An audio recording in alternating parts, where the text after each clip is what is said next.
여러분 안녕하십니까? 진성호입니다. 이제 얼마 안 있으면 추석이 다가옵니다. 조국 후보자는 어떻게 될까요? 어떤 시기로든 추석 밥상에서는 조국에 대한 이야기가 꽃을 피울 것 같습니다. 그래서 지금 여권에서는 빨리 조국 후보자를 법무부 장관으로 임명을 해야 한다는 말이 나오고 있습니다. 반면 한국당은 정인 신청 문제로 지금 논란이 되고 있지만 이번 주말이라도 합의를 하게 되면 12일쯤 인사청문회를 열었으면 좋겠다. 이런 희망을 내놓고 있습니다. 어떻게 될까요? 결론적으로 제가 말씀드리겠습니다. 조국 인사청문회는 날샜습니다. 못할 거라고 봅니다.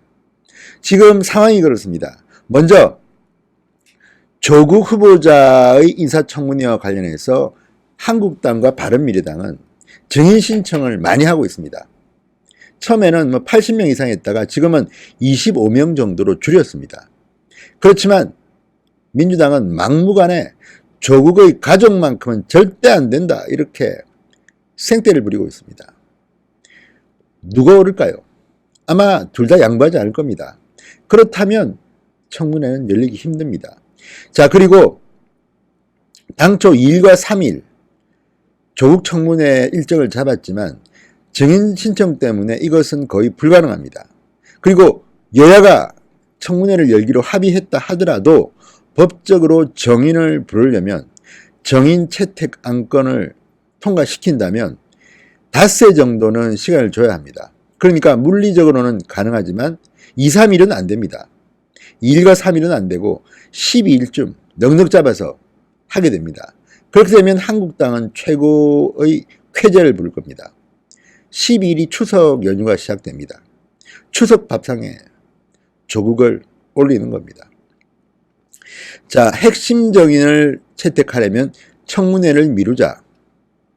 그리고 출석 요구일이 청문회 닷새 전이기 때문에 사실상 가능한 것이다. 이게 한국당의 주장이고 민주당은 안 된다는 겁니다. 정인 채택은 안 된다. 그렇다면 어떻게 되겠습니까? 청와대 정무수석 강기정 수석이 한 말이 있습니다. 자, 임명 데드라인을 기자들이 묻자 법 절차대로 진행하겠다고 했습니다. 자, 문재인 대통령은 청문 보고서 재송부를 요청하면서 통상 닷새 전후의 기간을 줬습니다.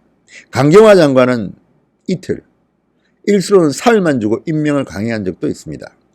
그래서 어떻게 조국을 임명하느냐가 관건인데 아시다시피 문재인 대통령은 해외 순방에 나섭니다. 그래서 해외 순방 중에 전자결제를 통해서 임명을 강행할 것이다. 뭐 태국이든 어디든 동남아 어딘가에서 전자결제로 조국 장관을 임명할 것이다. 이런 시나리오가 있고 또 하나는 청문회 과정을 어떻게든지 자, 이번 주에 마무리하고 9일날 조국 장관 임명, 10일 국무회의 참석 이런 시나리오도 나옵니다. 그렇지만 그 어떤 경우든 야당의 반발을 불러일으킬 것은 불보듯 뻔합니다. 지금 조국에 대한 민심은 인사청문회를 하냐 마냐가 아닙니다. 지금 조국에 대한 인사청문회 두 갈래로 진행되고 있습니다. 하나는 국회에서 하는 인사청문회고 또 하나는 여론이 하는 인사청문회입니다. 이미 언론을 통한 여론 심판은 결론이 나와 있다고 저는 봅니다. 자, 문재인 대통령이 임명을 강행한다면 엄청난 민심의 반항에 직면할 것입니다. 추석 민심 대폭발이 예상됩니다. 어쨌든 지금 상황은 추석 민심 때문에라도 민주당은 2일과 3일로 예정된 조국의 인사청문회를 늦추려 않을 겁니다.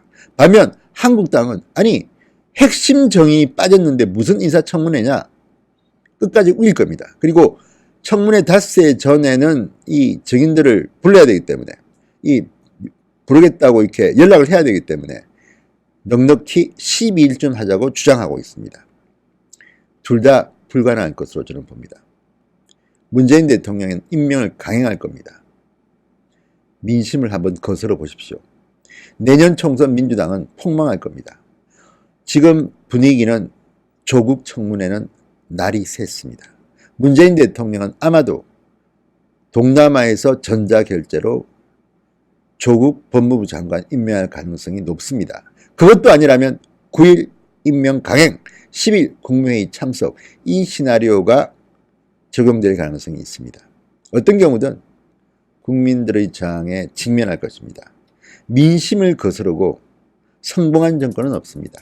그리고 그 와중에 윤석열 검찰이 또 뭔가 하나 터뜨려 준다면 금상첨화 아니겠습니까?